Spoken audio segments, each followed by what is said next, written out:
18 मई 1974 सुबह के 8 बजे राजस्थान के पोखरण रेगिस्तान में ज़मीन 100 मीटर नीचे से कांप उठती है। सिस्मोग्राफ ने इस धमाके को तुरंत डिक्लेयर कर लिया था। तब ईरान से लेकर जापान तक सबका एक ही सवाल कि ये क्या था। कुछ घंटे पहले ही एक साइंटिस्ट ने अपने बॉस को फ़ोन किया था। उसने सिर्फ 3 शब्द बोले थे, एक कोड जो किसी आउटसाइडर के लिए बिल्कुल मीनिंगलेस था, लेकिन उस देश के लिए वो 3 शब्द उस देश के लिए एक नया एरा की शुरुआत थी। ये ऑपरेशन इतना सीक्रेट था कि सिर्फ 75 लोग जानते थे यह क्या हो रहा है। इतना प्राइवेट था कि देश का अपना डिफेंस मिनिस्टर तक अंधेरे में था। और जब तक दुनिया को पता चला, इंडिया तब दुनिया का 6th न्यूक्लियर कैपेबल देश बन चुका था। पहला ऐसा देश जो यूएन सिक्योरिटी काउंसिल का परमानेंट मेंबर नहीं था। ये कहानी है उस युद्ध की जिसने इंडिया की तकदीर बदल ली। 1962 हिमालयन सीमा पर चाइना और इंडिया के बीच सीनो इंडियन वॉर चल रही थी। कुछ ही हफ्तों में इंडियन आर्मी ओवररन हो जाती है, एक जख्म जो देश की कलेक्टिव मेमोरी में हमेशा के लिए रह जाती है। 2 साल बाद 1964 में इंडिया को एक और झटका मिलता है। चाइना लोपनूर में अपना पहला न्यूक्लियर डिवाइस टेस्ट कर लेता है। अचानक से इंडिया के पास एक न्यूक्लियर आर्म दुश्मन हो जाता है और खुद के पास कुछ नहीं। इसी साल एक फिजिस्ट होमी जे भाभा, जिन्होंने TIFR और BARC की फाउंडेशन बनाई थी, ऑल इंडिया रेडियो में एक स्टेटमेंट देते हैं जो सीधा पॉलिटिकल सर्कल में हल्ला मचा देती है। अगर सिर्फ पॉलिटिकल विल हो तो इंडिया सिर्फ 18 महीने के अंदर अपना एटॉमिक डिवाइस बना सकता है।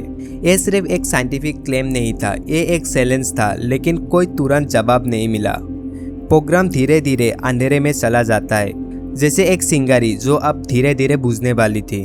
और फिर एक दिन वो चिंगारी भी बुझ जाती है। 24 जनवरी 1966 एयर इंडिया फ्लाइट 101 बॉम्बे से न्यूयॉर्क जाते हुए माउंट ब्लॉक से टकरा जाता है। प्लेन में बैठे हुए सब 117 पैसेंजर मारे जाते हैं। उनमें से एक पैसेंजर था होमी भाभा। वो वियना जा रहे थे एक IAEA कॉन्फ्रेंस के लिए, जहां वो इंडिया के न्यूक्लियर एम्बिशन पर की स्पीच देने वाले थे।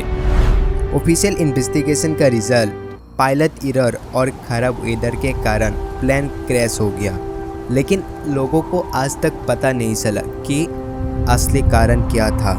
कुछ साल बाद डिक्लासिफाइड CIA डॉक्यूमेंट सामने आता है। कुछ रिसर्चर्स का सवाल उठता है। उस वक्त दुनिया भर में न्यूक्लियर टेंशन अपने पीक पर थी। पाकिस्तान के फॉरेन मिनिस्टर जुल्फिकर अली भुट्टो ने यह स्टेटमेंट दिया था, अगर इंडिया बॉम्ब बनाता है तो हम खास खा लेंगे, भूखे रह लेंगे, लेकिन अपना बॉम्ब बनाएंगे। इस टेंशन के सेंटर में भाभा खड़े थे, इंडिया का सबसे बड़ा न्यूक्लियर चैंपियन। आज तक कोई सॉलिड प्रूफ नहीं मिला जो ये सबूत साबित करे, और ये मिस्ट्री हमेशा के लिए अनसॉल्व रहेगी। लेकिन उस वक्त दुनिया ने मान लिया, भाभा के साथ ये प्रोग्राम भी मर गया। लेकिन वो लोग गलत थे। प्राइम मिनिस्टर लाल बहादुर शास्त्री विक्रम साराभाई को नया चेयरमैन नॉमिनेट कर लेते हैं। ये एक आयरनी है जो बहुत कम लोगों को पता है। साराभाई खुद बिलीव करते थे कि न्यूक्लियर टेक्नोलॉजी सिर्फ पीसफुल डेवलपमेंट के लिए होना चाहिए। न्यूक्लियर वेपन में एक्सपेरिमेंट करना साराभाई के लिए एक मॉरल कॉम्प्रोमाइज़ था। तो जिस इंसान के हाथ में इंडिया का न्यूक्लियर फ्यूचर था, वो खुद न्यूक्लियर वेपन बनाना नहीं चाहता था। 1966 में इंडिया का प्राइम मिनिस्टर इंदिरा गांधी बन जाता है, और फिर 1971 आता है, बांग्लादेश लिबरेशन वॉर। इस युग के दौरान अमेरिका अपना 7th fleet bay of Bengal में भेज देता है, जिसमें न्यूक्लियर पावर्ड USS एंटरप्राइज शामिल था, पाकिस्तान को पूरा सपोर्ट करने के लिए। ये इंडिया के लिए एक सीधा वार्निंग था। सुपर पावर कंट्रीज अपना मिलिट्री और मिसाइल कभी भी दिखा सकते थे। इंदिरा गांधी के लिए ये फाइनल ट्रिगर बनता है। प्रोग्राम फिर से जिंदा हो जाता है, इस बार एक जीनियस ब्यूरोक्रेटिक लूपहोल के साथ। ऑफिशियली काम सिर्फ पीसफुल न्यूक्लियर एक्सप्लोजिव रिसर्च के नाम पर होता था। इंडिया कभी पब्लिकली नहीं कहता था हम वेपन बना रहे हैं। 7 सितंबर 1972 BARC के एक रूटीन टूर के दौरान इंदिरा गांधी एक साइंटिस्ट को फारवेल ऑथराइजेशन देती है न्यूक्लियर डिवाइस बनाने के लिए और न्यूक्लियर टेस्ट के तैयारी करने के लिए। कोई फॉर्मल रिटन ऑर्डर नहीं किया गया, कुछ मीटिंग भी नहीं, ताकि कोई पेपर में ट्रेल ना बने। 75 लोग पूरे देश में सिर्फ इतने ही लोग इस सीक्रेट का हिस्सा थे। सब कुछ कंपार्टमेंटलाइज था, किसी के पास कोई भी पूरी पिक्चर नहीं था। हर इंसान सिर्फ अपने छोटे से हिस्से का काम जानते थे। राजा रामानना जो पूरे प्रोजेक्ट का लीड कर रहे थे, होमी सटना ने साइरस रिएक्टर से वेपन ग्रेड प्लूटोनियम एक्सट्रैक्ट किया, जो इस प्रोजेक्ट का सबसे सेंसिटिव काम था। एक छोटी सी गलती और रेडिएशन पूरे इंडिया में लीक हो सकता था और ये पूरा प्रोजेक्ट एक्सपोज हो सकता था। हर दिन वो अपनी जान के साथ ये रिस्क लेते थे। पीके अयंगर ने डिवाइस का कोड डिजाइन किया था, सोवियत यूनियन में देखे गए प्लस फास्ट रिएक्टर से इंस्पायर्ड होकर। राजा गोपालन ने इम्प्लोजन फिजिक्स पर काम किया, प्रेशियस कैलकुलेशन जो डिसाइड करते हैं प्लूटोनियम कोर कैसे कंप्रेस होगा। और जब देश का वो आखिरी पल आया जिस पल का सब इंतज़ार कर रहे थे, वो तिगर स्विच दबाने की जिम्मेदारी प्रणब दस्तीदार के पास थी। और इसी मिशन का एक और यंग डीआरडीओ साइंटिस्ट भी हिस्सा थे, एपीजे अब्दुल कलाम। वही अब्दुल कलाम जो कुछ ही सालों के बाद सबसे मशहूर साइंटिस्ट में से एक बने और फिर इंडिया के प्रेसिडेंट भी बने। रेगिस्तान में आर्मी इंजीनियर एक अंडरग्राउंड शाफ्ट खोलते हैं। सैकड़ों वर्कर्स वहाँ इन्वॉल्व थे, लेकिन उन्हें बताया गया ये सिर्फ एक इरिगेशन सर्वे है। महीनों तक ये लोग रेगिस्तान में खुदाई करते रहे, बिना ये जाने कि वो लोग असलियत में क्या बना रहे थे।